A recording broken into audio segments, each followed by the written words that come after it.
Okay, muy buenos días a todos. Good morning, everybody.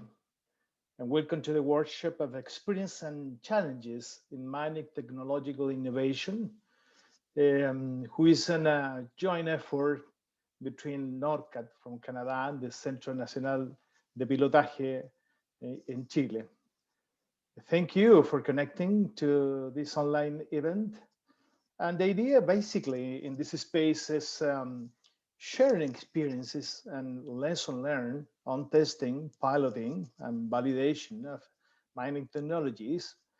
Of course, the idea is to generate a discussion about the challenges and opportunities that have arisen during the testing of emerging and development technologies. Our objective is to share some knowledge from these specific experiences, especially around the execution of this testing project. And the idea, of course, is to reinforce the ecosystem around the testing and validating. Norcat is our invited today. Norcat represents for the CNP, Centros Nacional de Pilotaje, a relationship of collaboration and friendship around technological development. The joint opportunities between Chile and Canada have been and will be continuing to be important. So we believe that the strengthening our relationship, our link, will be an important source of value and learning about the technological mining for the future. So I will introduce our panelists today. Don Duval, in first place, who is the Chief Executive Officer at Norcat, who has made a remarkable career in Norcat. So thank you, Don, for your participation. Cristiano Paso, who is our technical manager at CNP, Centro Nacional de Pilotaje, and Fernando Braco, CEO of Godelius. Godelius is one of the most innovative companies in the Chilean mining environment. So thank you, Fernando, also for your participation. For the assistance, I want to explain at the bottom of the webinar platform, you have the chat for questions, Q&A. Abajo en la base está el Q&A para que hagan las preguntas. The question can be made in English or in Spanish, where you feel more comfortable. So the idea is to reinforce the participation. So feel free to write your comments and questions for the panelists. After the presentation, of course, we will address those questions and comments for Don, Christian, or Fernando for contest. Okay, so now, in first place, we will have the presentation of Don Duval, Innovation and Norcat Highlights and Lesson Learned. So I remind you, write your comments and questions and at the chat of the bottom of the platform. So Don, you have the word. Well, muchas gracias, and thank you for the opportunity to speak today. And to echo your introductory comments, Norcat has had a great partnership with CNP. It's been a wonderful experience, and just further reinforces we're very excited to be here, so thank you for that. The second thing, just as part of our introductory narrative, my colleague Carlos Molina is participating today. He'll probably be available through the chat feature if anyone has any questions, but Carlos leads Norcat's Latin American operations, and he is based in Chile. So, beyond being a great partner, I also think it's important to demonstrate the strength of our partnership by physically having someone in the community. So we appreciate everything that Carlos does with Norcat to represent us in that broad region of Latin America. The purposes of today, I put together a brief presentation to give you an overview of what Norcat is for those that might not be familiar and where we play in what we do. And the conclusion of this presentation, I'll highlight kind of, three kind of key lessons learned that I think will, provoke some good discussion amongst the group. Oh, being mindful of time, and I don't want to steal any time from my co-panelists. As an organization, Norcat has been in business for over 25 years, and we are guided by 5 strategic priorities. Now, for the purposes of today, I'll just focus on the first 2. One being, we aspire to be the global leader in all that is skilled labor, training, and development. So we work with mining companies from around the world to help build content and curriculum, and subsequently deliver programs that improve both the productivity and safety of the mining workforce around the world. A very important part of our business. The second aspirational priority is that we aspire to become the global one-stop shop for all that is the future of mining technology and innovation. And I specifically focus on these 2 priorities today because they are both underpinned by a unique asset that Norcat has. And quite proudly, we are the only training and development organization, as well as the only innovation center that owns and operates an underground mine in the city of Greater Sudbury. So quite unique from a nonprofit organization perspective. So with that unique asset, I want to spend some time really focus on our aspirational goal to be that global one-stop shop for all that is the future of mining. So although this is an underground operating mine that we have, and we recognize globally that it's a very unique asset to have, production is not the primary purpose of the facility. The primary purpose is to provide hands-on experiential training for would-be mine workers or existing mine workers to get enhanced skills doing a variety of hands-on training programs. But the other priority for the mine is to provide a place for technology companies, be they big or small, domestic or international, provide a place where they can come and develop and test, do research and development type activities. And once the intellectual property has been finalized, they then can use the underground mine as a demonstration showcase center to build brand visibility and ultimately help drive sales to ensure that their technology can be, adopted and deployed into the mining industry. Now, what's interesting is the root of that, hypothesis as to, that is what we want to do, was really based on some survey information that we gathered coming on almost 10 years ago, where we had I'll say a hypothesis to better understand, does the mining industry have an innovation problem? Because if you recall, there was a lot of discussions, not even 10 years ago, to suggest that the mining industry is a legacy industry. It's slow to adopt and deploy technology. They're not very innovative. And we were trying to understand, is that true? And if it is, then why? If it's not, then why? So we embarked on a survey, and we had 2 categories of people that we interviewed.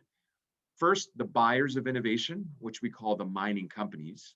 And we call them that because globally, over the last 50 years, mining companies have gradually divested their in-house research and development. So historically, big mining companies would hire a bunch of engineers and hire a bunch of scientists and lock them away and say, innovate and build products to make our company more productive and competitive. That no longer exists. And what that's done, they still have problems to solve. Now they've created the whole mining industry has created an ecosystem of what we call the builders of innovation.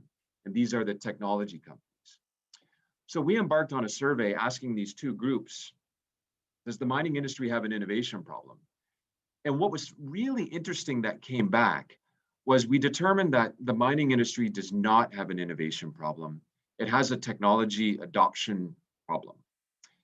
And when we started to unpack the data and the interview responses, we discovered a few interesting things.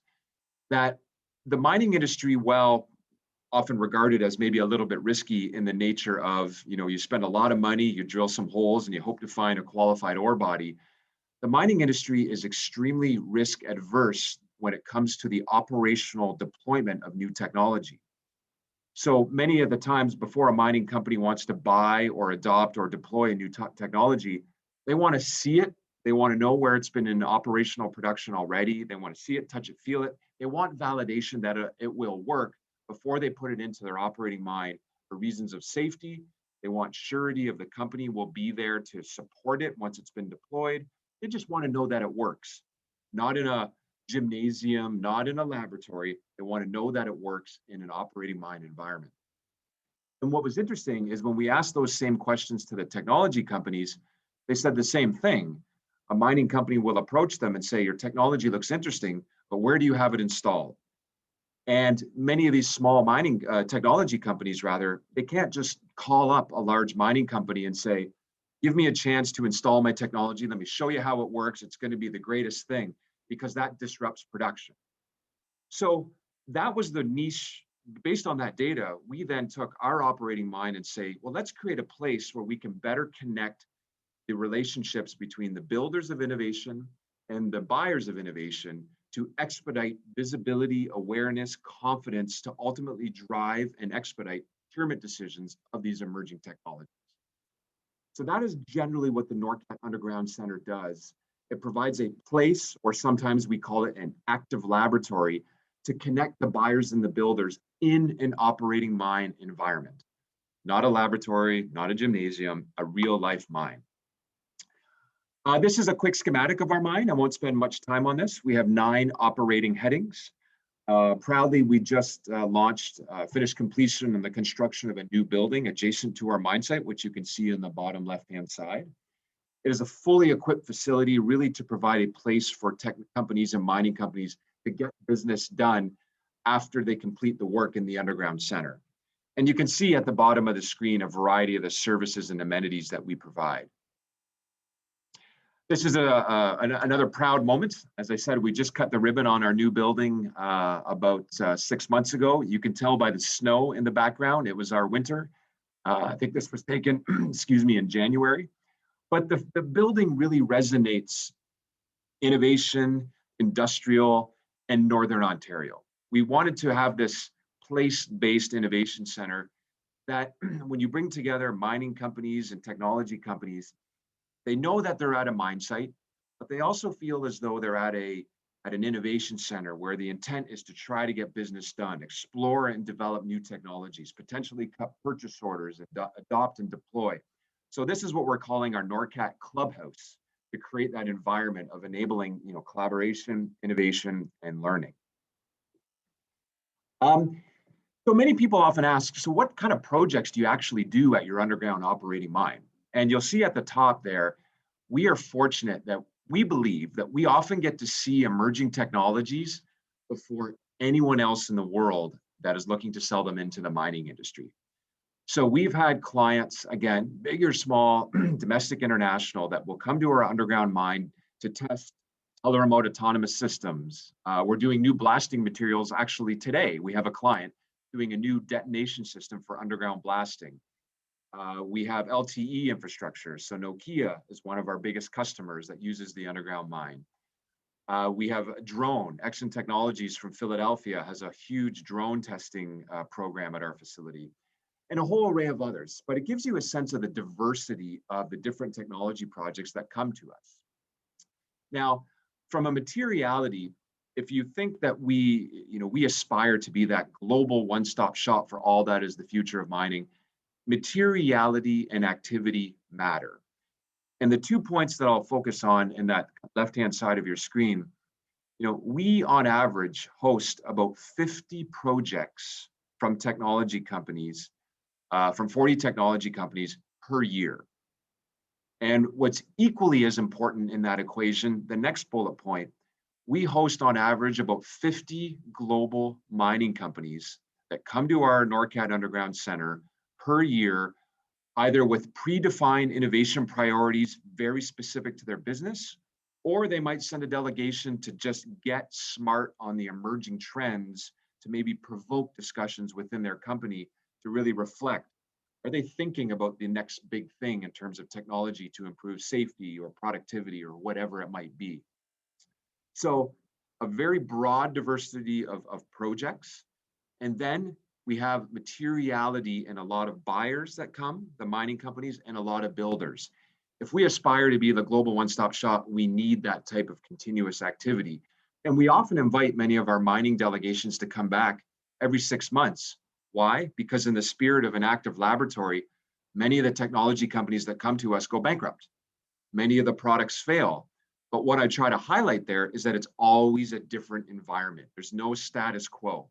And very often, somewhat, comedically, our mine manager doesn't run it like a mine. He runs the operation more like a laboratory. On the left-hand side, just some sample technology companies that do technology development testing. We'll hear later from Fernando Barraco from Godelius, an amazing technology company that we're fortunate enough to be working with. So I'm excited to hear his presentation. This is just a quick snapshot of some of the tech companies that have used our facility. This is an example of a teleremote autonomous tech company called Hardline, based in Canada, one of the global leaders in the development of teleremote autonomous aftermarket installation technology on a whole array of mining equipment. As I mentioned, Nokia has a full LTE development testing demonstration center at our facility, great for use cases.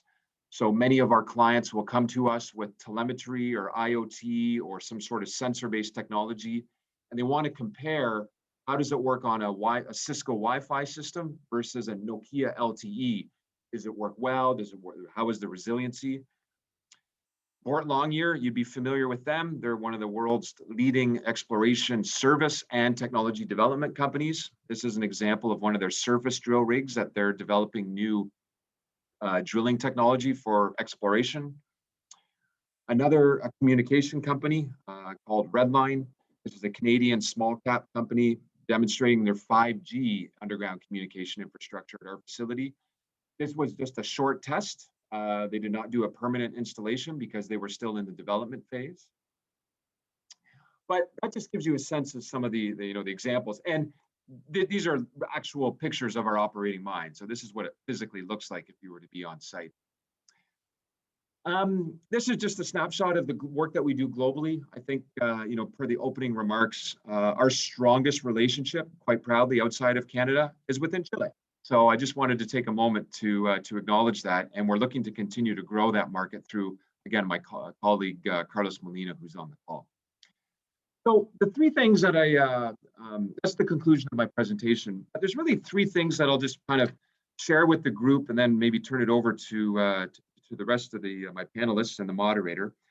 But in terms of the spirit of lessons learned, I think my presentation kind of speaks about all the positives. But there's three themes that might provoke some good discussion today. First, Norcat is a private nonprofit, meaning we get very limited, less than typically 5% of our total operating revenue is government. So we depend, our financial surety and survivability depends on earning revenue by customers paying us. One of the first lessons learned relates to our business model. It's a balance between, if we aspire to be that global one-stop shop for all that is the future of mining, and I convey the importance of activity, meaning a lot of tech companies and a lot of mining companies. The challenge becomes, what if the majority of new technology development are coming from early stage startups and small enterprises who can't afford to pay us to use the underground mine? So do you support the companies that have really interesting technologies that are poised to transform the global mining industry? Or do you pick the ones that have the ability to pay our fees, might not be as interesting or creative or innovative? So we spent a lot of time thinking through our business model, that what are we in the business of doing? How are we going to maintain a financial model that survives? How do we minimize government funding, because governments change, programs change, funding programs end, and then you're caught with a bunch of liabilities and an ineffective model, and ultimately could put the organization in financial distress. So I can speak more about that lesson learned in terms of how do you balance financial stability with recognition that one of your biggest target markets are companies that have limited capability to pay to use your mine. So I can share more insight on that theme as we migrate through. The second lesson learned, we aspire to be, again, that global one-stop shop for all that is the future of mining. And rooted in that is the spirit of creativity and innovation. So how do you balance supporting that, but also recognizing we're an operating mine, we can't take risk? So very often we will get emerging technologies, 2 or 3 individuals come up with a great idea or a product in a laboratory. They come to us and say, I don't know if this is going to work. Hopefully it doesn't explode, but you're an innovation center, so you got to give us a chance. So, but the reality is we're also an operating mine, and there's a whole series of regulatory controls as to what you can or cannot do. So one of the lessons learned is the difficulties around balancing supporting creativity and innovation balanced with our unique value proposition that it's an operating mine. So how have we been able to think through that very, that juxtaposition or that healthy tension between innovation, creativity versus regulatory safety, and making sure that you adhere to the right protocols. And I can speak more about how we've handled that. And then the last one, which has been quite interesting, is the notion of intellectual property. So many of our technology companies will work with us, but they'll also work alongside large mining companies that have reached out to say, we would really like to support you in the development of a proof of concept. And for many of the startup tech companies that come to us, they are seeking their first reference customer using the Norcat Underground Center. And one of the lessons learned is that when you start to bring in the buyers of technology and innovation, and they identify a really interesting company that they would like to support, and by support, I mean give money to develop a new proof of concept, we've started to learn the mining companies, given their operating structure, have a difficult differentiation between supporting proof of concept and innovation to hopefully build a technology that may not work versus doing the same allocation of money and treating it as though it's a procurement transaction.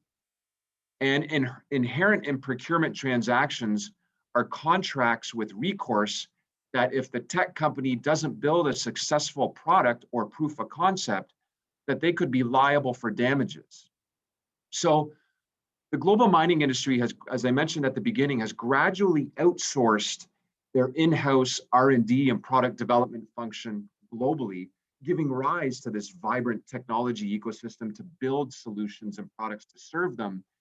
But the sophistication of the procurement of innovative new products that may not work is still a bit of a challenge and a major lesson learned that I can speak about. So we work a lot with mining companies to say, if you believe the vast majority of new technologies that will transform the global mining industry are going to come from small, venture capital backed startups, then we need to rethink how you engage, how you provide support and money to them in order to not, hinder their ability to try something that might fail. Because if they fail and there's recourse, no one's going to want to try it. It disrupts the chain of, technology adoption. So those are the 3 interesting lessons learned that I'd love to spend more time if the audience is interested to have Q&A, but I'll pause there. I think that was 18 minutes, a little bit longer than I'd anticipated, and I'll turn it back over to the group. So thank you, and I look forward to the Q&A.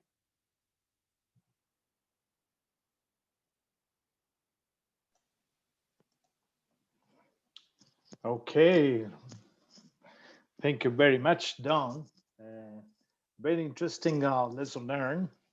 Of course, the thing of the business model in order to support in the right way the innovation is a big question. Also, the intellectual property, of course, and we are experiencing something similar thing. So very interesting reflection. So I don't know. In this very moment, we haven't Q&A at this very moment, but so we will continue with the following presentation, and we're viewing the panel of questions and answers continually. Okay, thank you very much, Don. And now I will introduce Christian Opaso. Christian Opaso is the manager of the technical development in Centro Nacional de Pilotaje. So we have something more than 1.5 years of experiences in CNP. So the idea is to talk about execution, results, and implication for mining pilot testing. Thank you very much. Christian, go ahead, please. Thank you, Juan. So I will start with my presentation. You can see it. Okay. So what about the CNP? As the CNP is a private non-profit corporation, that the main purpose is to support new technologies in going into the mining ecosystem. So this is a governmental fund. It's a governmental I forget the word, but it is funded by governmental funds. So they join the 4 major universities here in Chile in the mining sectors. And also Minnovex is a private mining gremial association. So the main purpose is to reduce the gap between what Don says before, that is where you try the technology. So this is the first question when you go to a mining site and they will ask. And the second question here in Chile will be, my mine is different, so I need to try it again.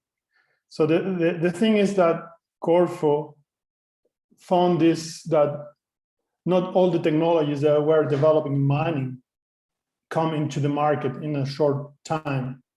So CNP was created to reduce this gap.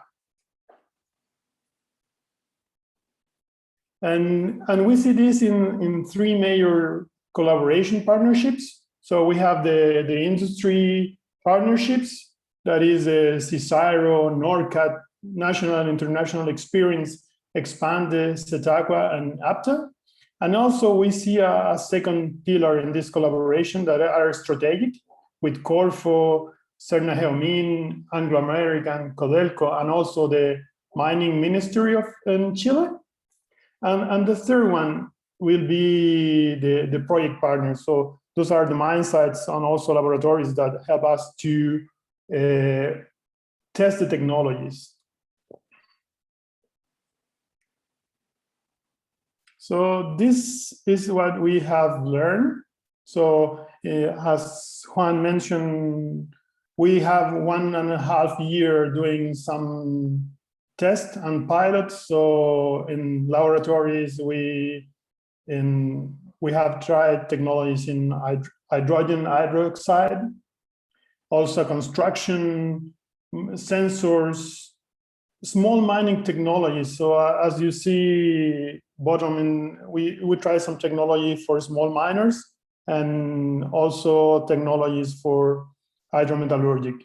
So we have to learn from this, and we build a model for continuous learning. So the first question that we do after we finish a trial or a test is, what get well, what didn't get well, what could we improve? So then our strategic questions that we began to ask to the project, and then with all this, we meet the team and start to analyze learning. So the good thing that at the moment we are a small group is that we can share experience between us. And then also what we have learned about the technologies and the procedures that we have on all this, we start to create our knowledge and learnings. And so we have to document this and give it to give as a knowledge to the CNP. So these are the main variables that we have found during all these trials. So the first one is in the planning part. So we have separated this in three parts: planning, execution, and final results. So the first one is understand the client. So came many clients that they say, I have this technology. I know there is a problem and we solve in this way. So the second part of this is define which KPIs are the most important for us, for the developer, and also for the mining side or the end user. Then the other is the design of the experiment. How we design the experiment that will take in consideration all these KPIs that we define. And then we have, or at the same time, define or search for the best expert advisor to give us all the insights and all in the design of the experiment. Another thing that we have found is calibrate the expectation of the developers. So they all think they have a gold mine in their hands.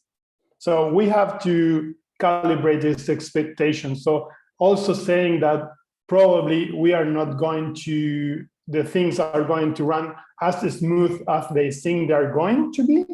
So, and the other is about the safety. So many times they have to be, they have the product, but they haven't do a risk analysis, a risk matrix, so define what the things can going wrong during the trial.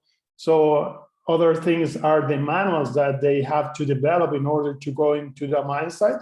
And another thing is the TRL, so the technology readiness level, that is the NASA scale to quantificate or qualify the state of the art of the development.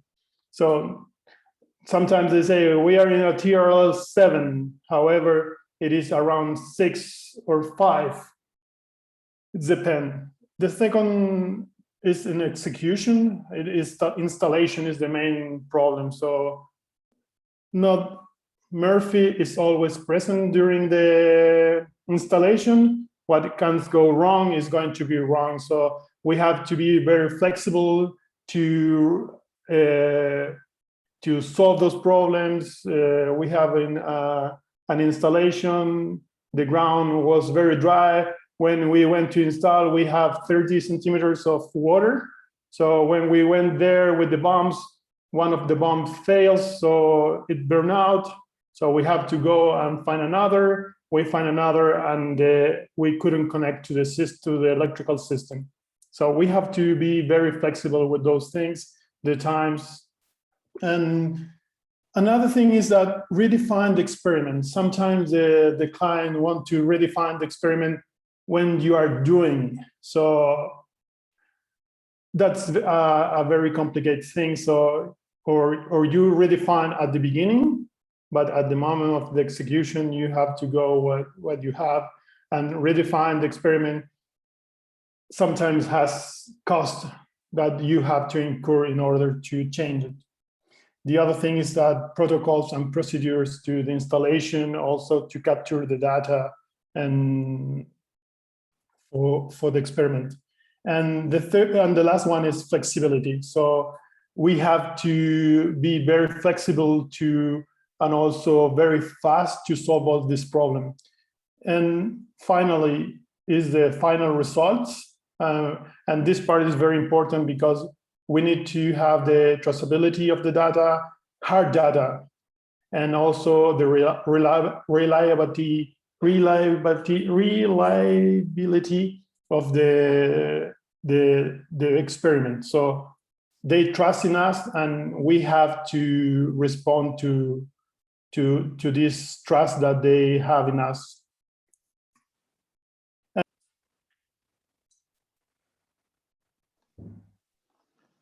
Thank you, Christian. Very interesting presentation because in that case, we are showing a specific experience, not also in the relationship with our clients and the mining companies, but also with the specific suppliers, the specific conditions to make the testing processes. So it would be very interesting what to have this lesson learning in order to improve, definitely improve the process for the future. So thank you again.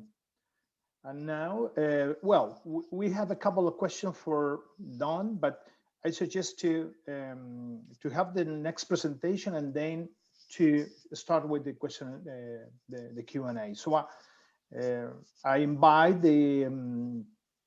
everybody to make some question and answer because the subject is so exciting. So now we will listen Fernando Braco.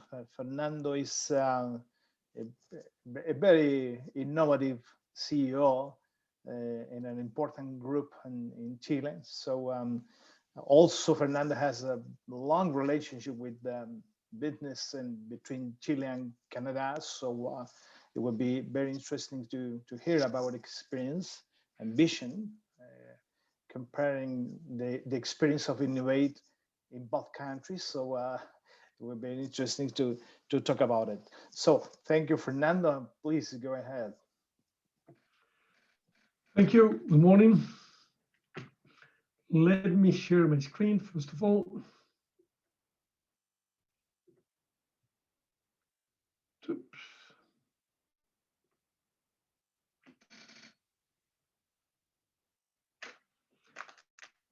A very, sorry for that, very brief reference to who we are.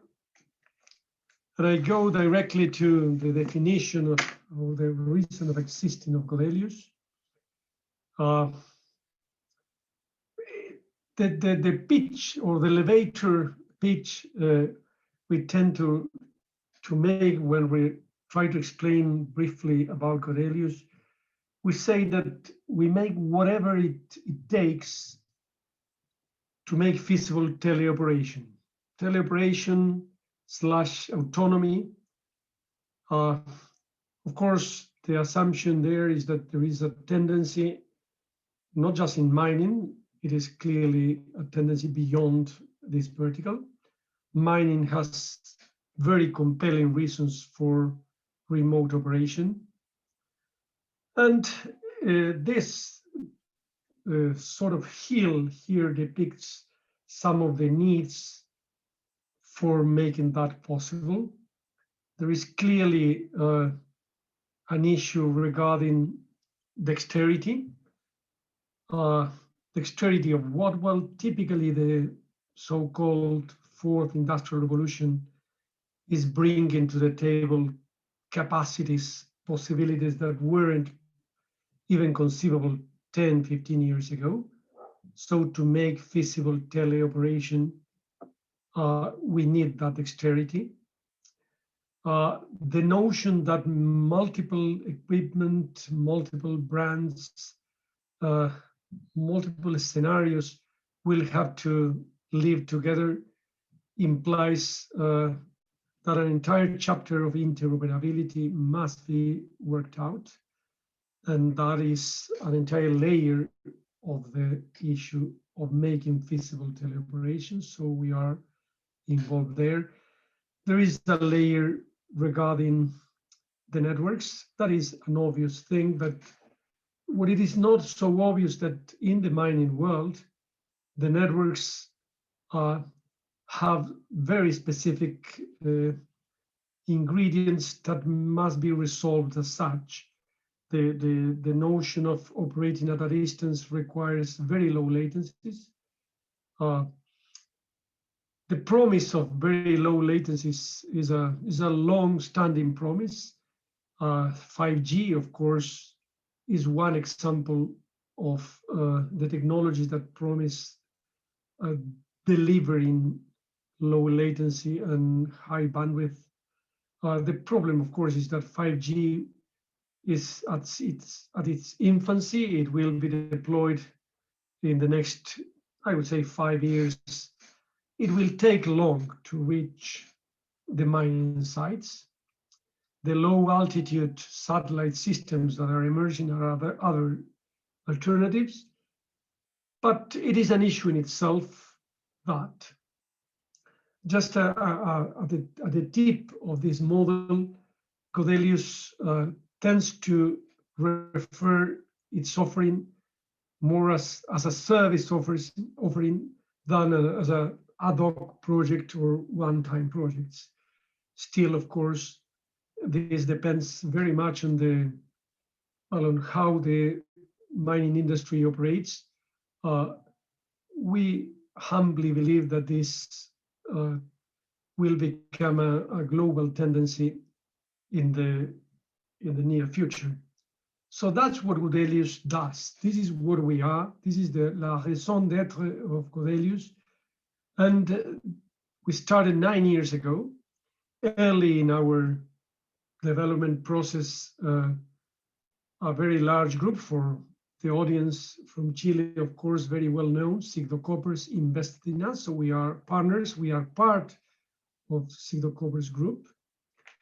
And that implies, well, lots of sources of, I would say, legitimacy in terms of the insertion in the mining industry. Of course, that is related to several stages of the mining supply chain, including the blasting, the grinding media through Magoto, blasting with NIX, logistics and construction from a railway, a port, an engineering construction company, heavy machinery companies. So Codelius, even if it is essentially related to high-tech intensive projects, has the privilege of belonging to a group with a long-standing insertion in mining. And so, well, we again humbly believe the potential for this new emerging technologies that relate to the objectives of Codelius are greatly enhanced by living into this industrial group. This is a very brief reference to what we do: teleoperation of large machines. Robotics appears very naturally whenever the existing mode of operating is not ready automated, so it's not locally automated today. Blasting is a good example. So we did develop together with NIX an entire suite of systems that allow for remote operation of blasting. The same goes for the connectivity. The connectivity, as I mentioned before, is a crucial layer here, very specific in some cases. And I would say in the underground example, Don Duval mentioned the Nokia example in the underground site in Sudbury. By the way, let me mention that yesterday we did the first 5G demonstration with our robots together with Nokia and Movistar here in Santiago. It was a milestone in this country. In general, then, the notion of how we play in the, let's say, in relation with these objectives I mentioned, does depend on these many layers and factors that are reflected here, including some software applications and other solutions. Well, there are 2 offices in Chile, 2 offices in Canada now. This is, I think, the same photograph that Don mentioned of the site. We are precisely at the mines. I will have the the privilege, and we are very proud to have been the first, let's say, companies who actually install in this mine site in Sudbury. The building on the left is where our office in Toronto is.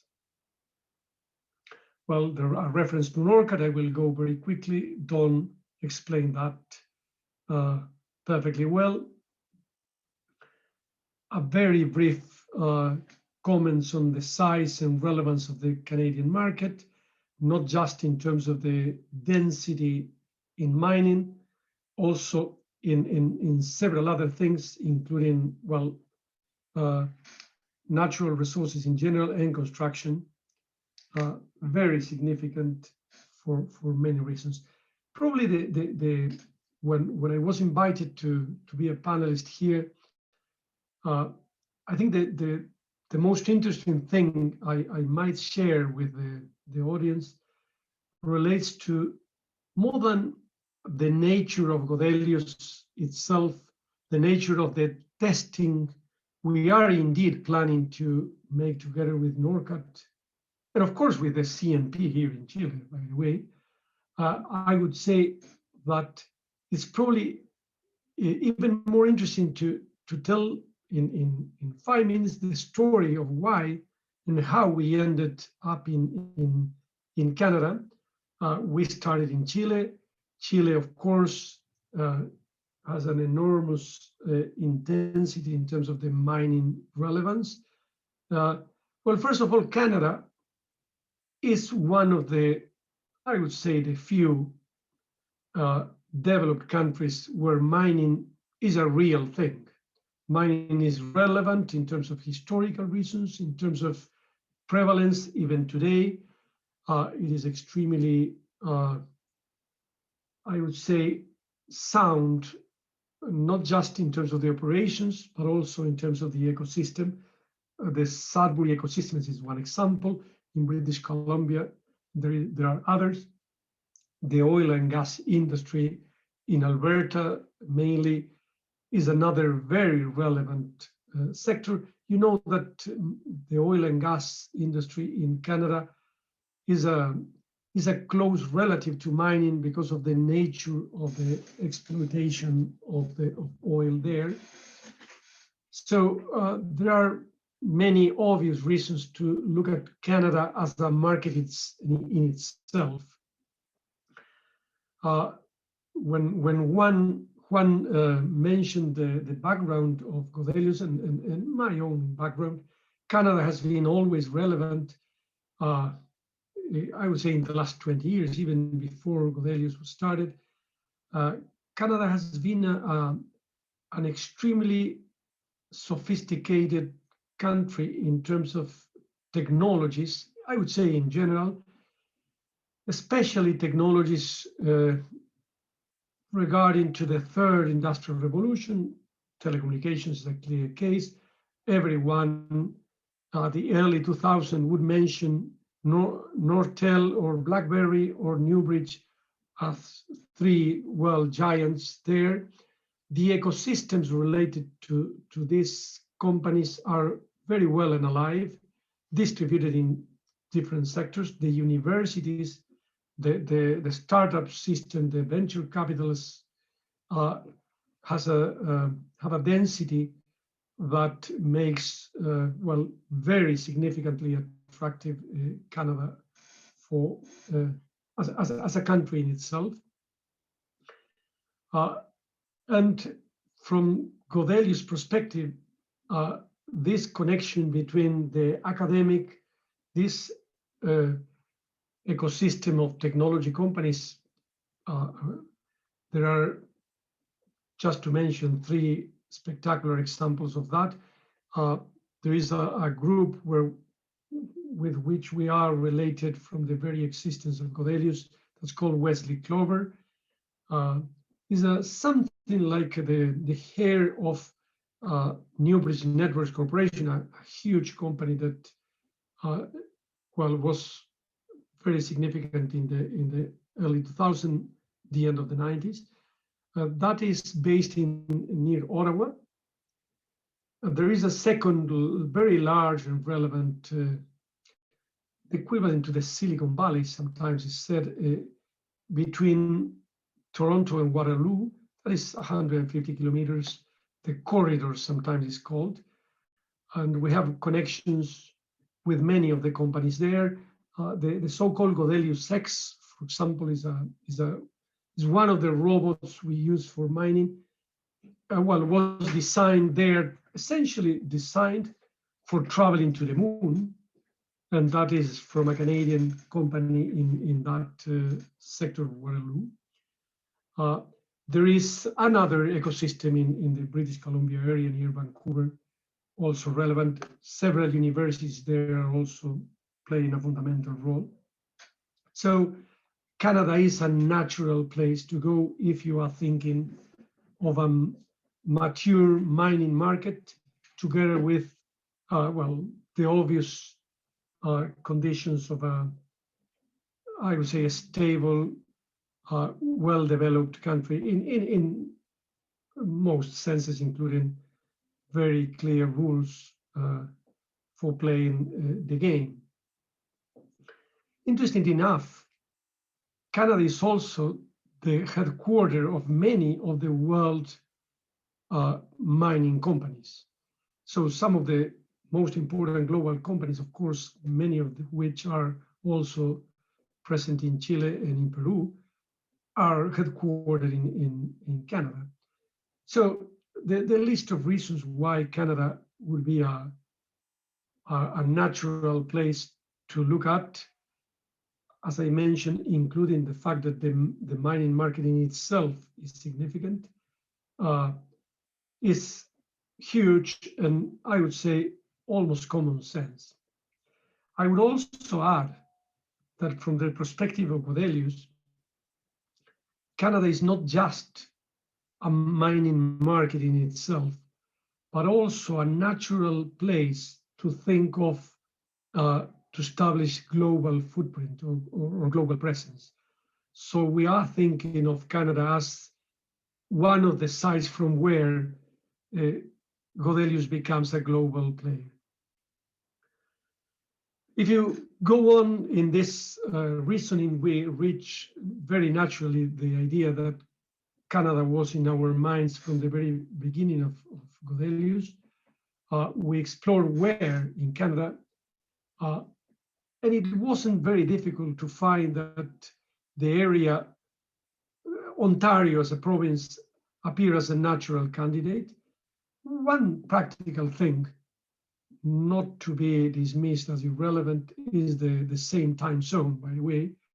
This is, well, a very significant factor for many practical reasons.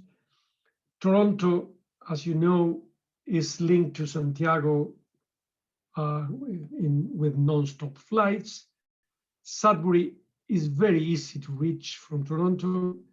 You can drive to Sudbury in 4 hours. You can fly from the small airport in Toronto in a very, very easy and practical manner.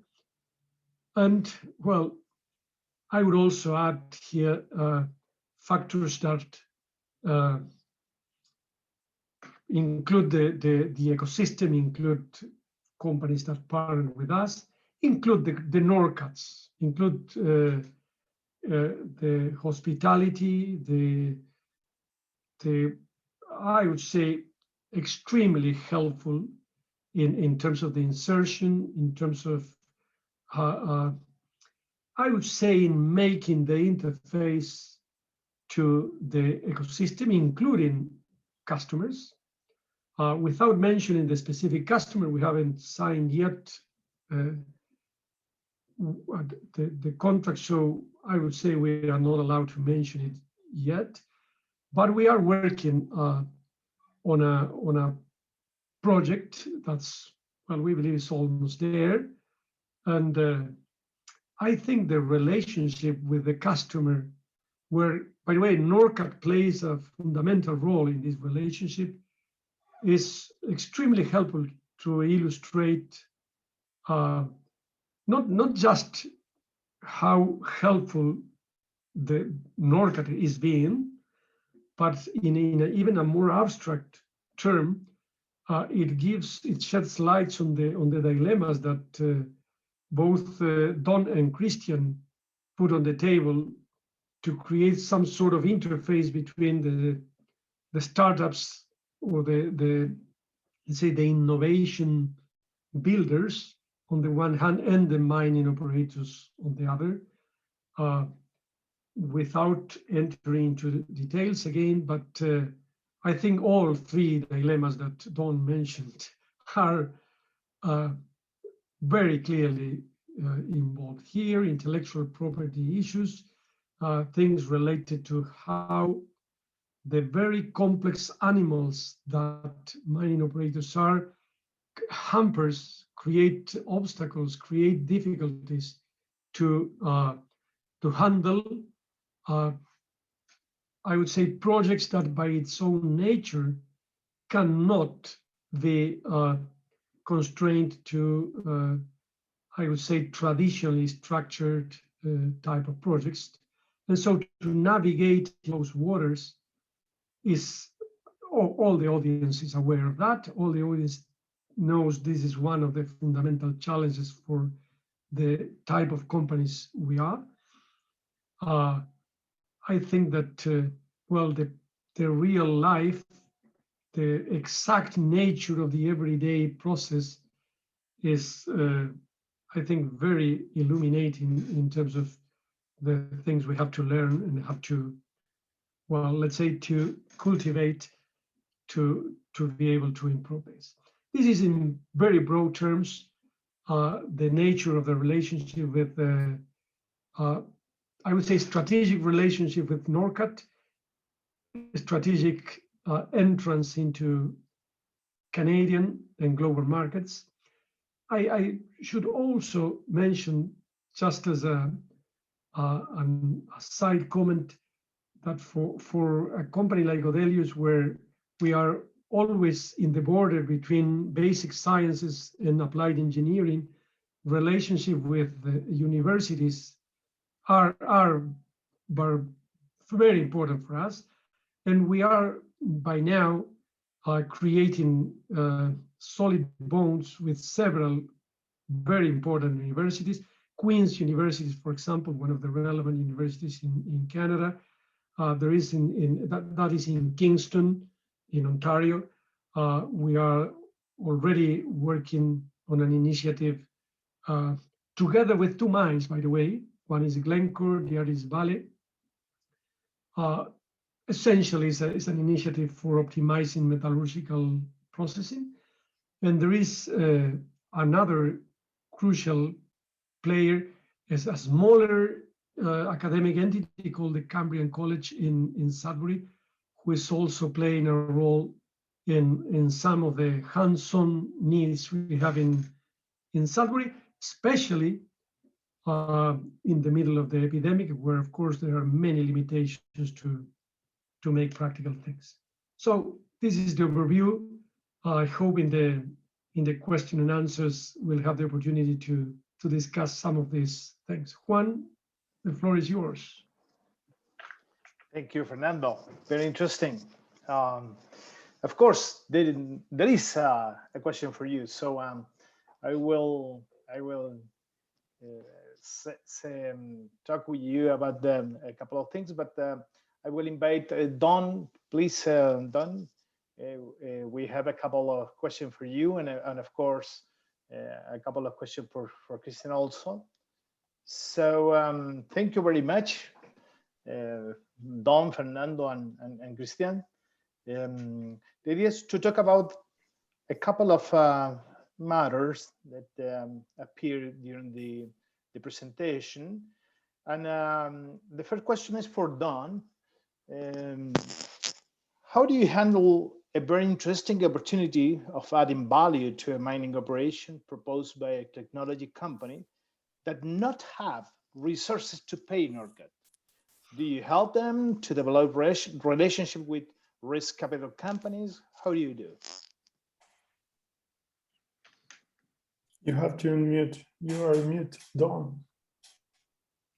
You figure after a year that I would be good at that, but Yeah, I think it's an interesting story on how our position on how we handle that has changed. When we first repurposed our underground mine to be a place for technology companies to develop, test, and demonstrate, we were fortunate at Norcat that we have other divisions that were generating surplus cash that enabled us to give away our services for free for companies that could not afford to pay it. And we did that at the beginning. Again, this is probably 6-7 years ago. We did that at the beginning because we wanted to build our brand, build our reputation as a place that could get business done. But we fully recognized at some point, we would have to say, you can't just keep using it for free because the model will not work. So what we've done now is kind of 3 things that we're working on. Although I mentioned at the onset historically that we receive very limited government funding, we are working now to work with our federal government partners to essentially give money to Norcat that we can use to pay ourselves to enable us to give products, or I guess services, to emerging tech companies that are below a certain size that would have limited capability to pay, to essentially subsidize them to enable them to do the work. So there's a government funding that will hopefully come to Norcat that will enable us to pay ourselves and then draw down on that money as we support companies that are restricted in size, revenue, number of employees. So it has to be companies that are, truthfully have a limited capability to pay. That's one strategy that we are working on right now. The second thing we're doing is still engaging government, but we are working with the companies that come to us and helping them write their own grant applications to get government money. So we have a few resources within Norcat that are really good at writing government grants. And they are now supporting some of these small tech companies to essentially, we'll invest the time and effort because we hope if they're successful in their grant that they're going to come back and pay us some money to use our mine. So it's kind of a business development strategy. The third way is kind of a combination. We also have, in terms of diversity, we have a lot of large companies that use our mine site. So billion-dollar companies like Nokia and Boart Longyear. We charge them a bit of a premium that a portion of the profit that we take a portion of the profit from the large customers and use that to partially subsidize some of the smaller companies. So when we're working with a small tech company with 2 people that have, limited cash, we will actually cost out what the project would fully cost. And then we'll say, look, we're going to give you a 50% discount. So instead of $25,000 for a week, we'll give it to you for $12,500. And internal accounting, we apportion some of the surplus profit that we have from the big companies to help these little companies get a chance to use the underground facility. And then the last thing, we are working now, and it was briefly discussed during Fernando's presentation, but one of the things we're working on now is actually for the small to medium-sized companies that are looking to develop and test emerging products. We're looking to get the mining industry, so the buyers of technology, more involved to support proof of concept development, support installation demonstration, because they see value in visibility, awareness, maybe getting first right of refusal if they put in some money to support some of these companies. Because in the interest of the small company, they need the cash to, develop, test, and demonstrate. They need the brand, they need the narrative, they need that first all-important reference customer. The mining companies are willing to put money into it because they want to be on trend with the latest and greatest technologies. They want to be, fully aware at emerging opportunities that might give them a competitive differentiation. So we're going to be formally announcing, hopefully in about 6 weeks, a pretty interesting open innovation platform to get mining companies to put more capital to support, product development for companies of a certain size or smaller. But all that to say, still make no mistake today, it is a bit of a challenge that we still do have companies that come to us. We have probably 4 or 5 proposals that we're working on at any given day, any given week, or whatever it might be. And in my management meeting this morning, we have probably 3 of the 6 companies are getting proposals of about $50,000 to use the mine for about a month. And we know it's going to be difficult. So we're looking at, is there industry that we can get involved? Can we apportion some of our surplus profit from other divisions? Can we help them write a grant to get government money? And hopefully in the future, we'll be able to have a pool of our own government money to deploy for restricted cash. So it's not easy, but we did say that as of about 3 or 4 years ago, we can no longer give it away for free. We just need to work harder to help them figure out how to get money. Thank you, Don. I have a very specific question for Fernando Braco. It's so direct, the question. In your opinion, Fernando, what are the key variables to show value in a technology? Excellent question. Please go to the next. Please go to the next. Now, the key factors for showing value. I would say that, not sure if I understand the spirit of the question, but if I had to speculate, I would say that technology becomes relevant when it has the fertility to change paradigms, to change the way things are operated. Of course, in some measurable way that has implications on, I would say, some metric that can be seen as a concrete effect of that, optimization, safety, or other relevant dimensions of a vector of value.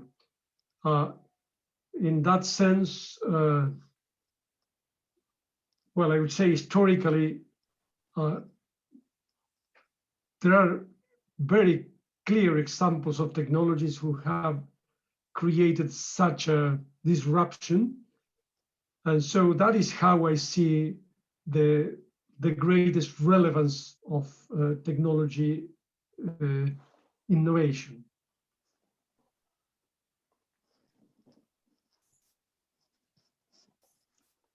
Okay, thank you very much. Another question for Don.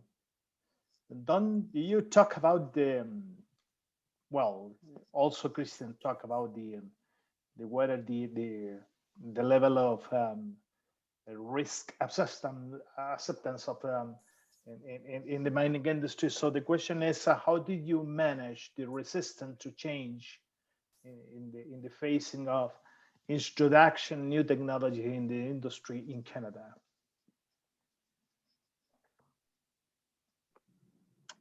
Christian, did you want to go first, and then I'll follow you?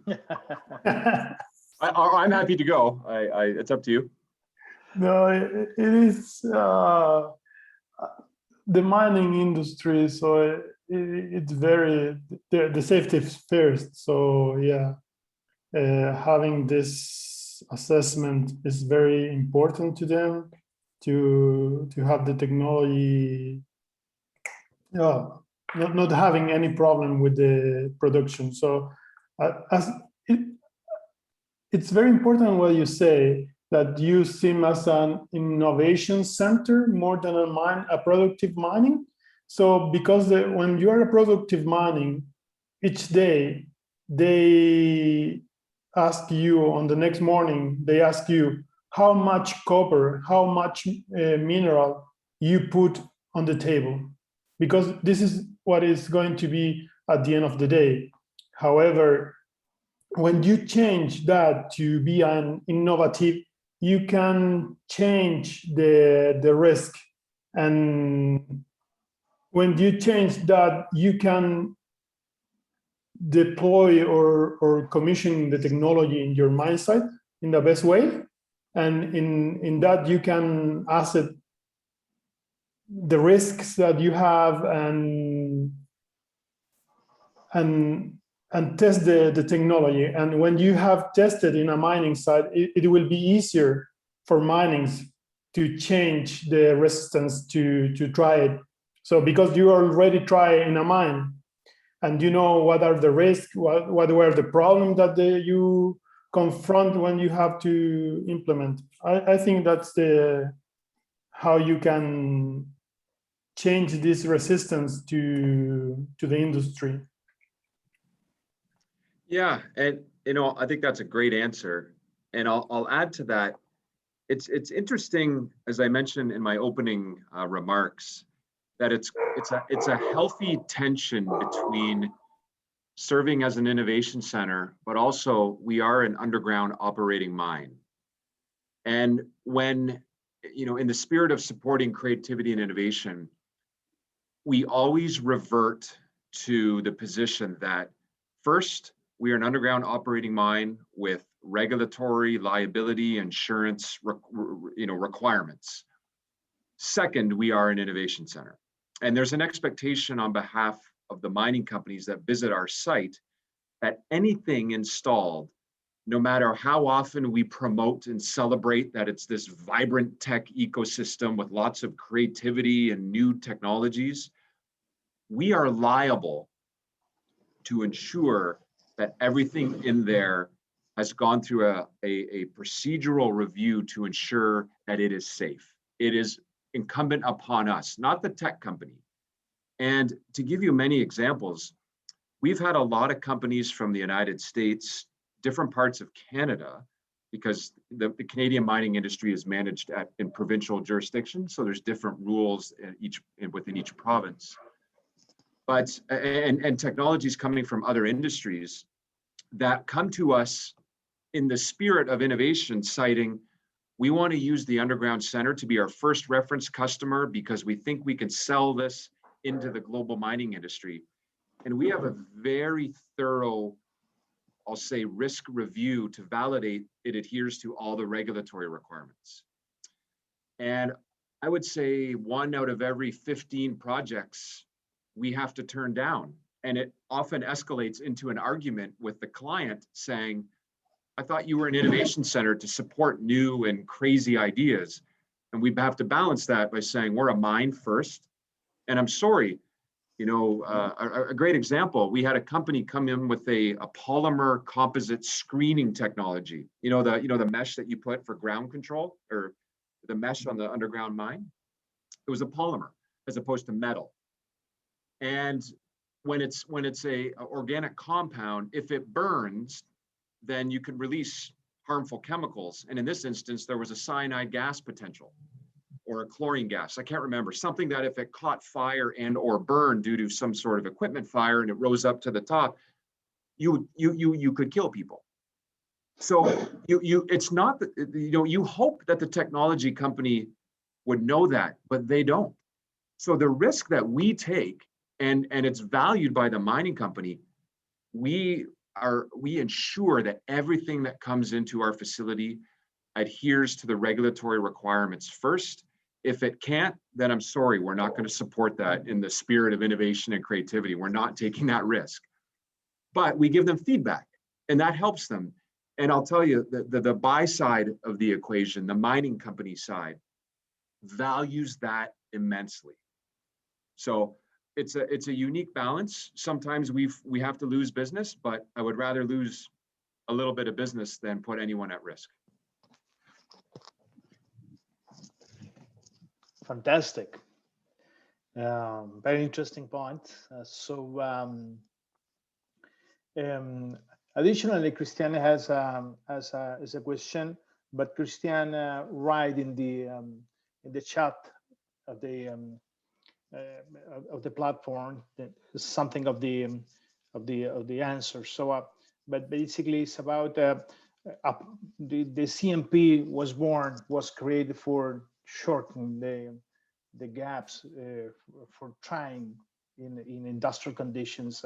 So how do you see the new barriers after this the born of CNP? What are the new barriers that you see in the testing process?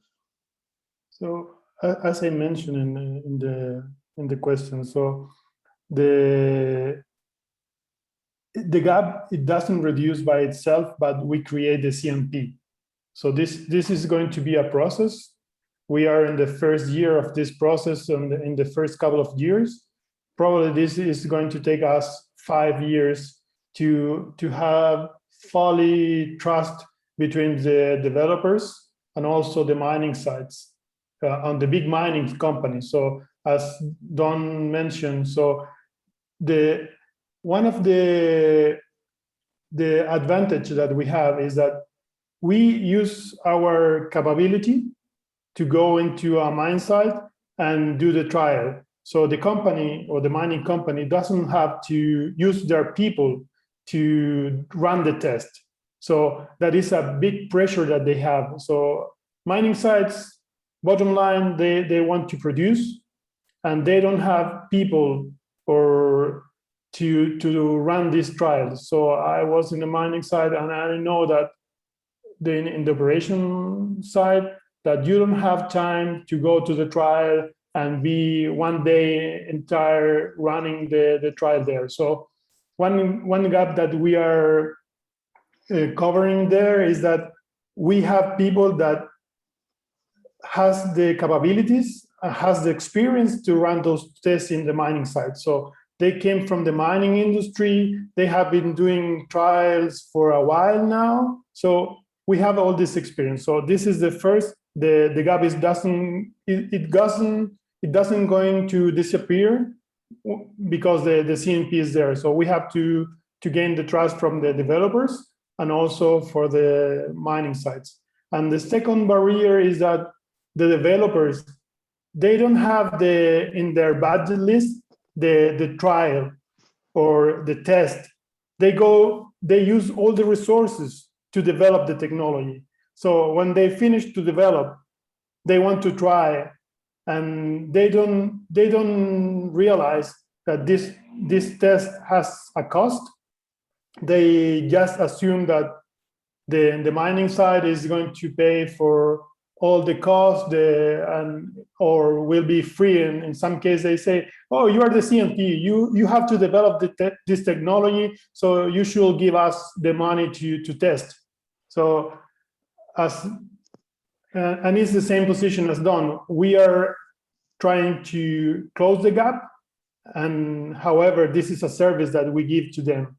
So the second thing is that they have to begin, and this is what we have doing with them, is that we are saying this is a service, and this can cost between those values, and we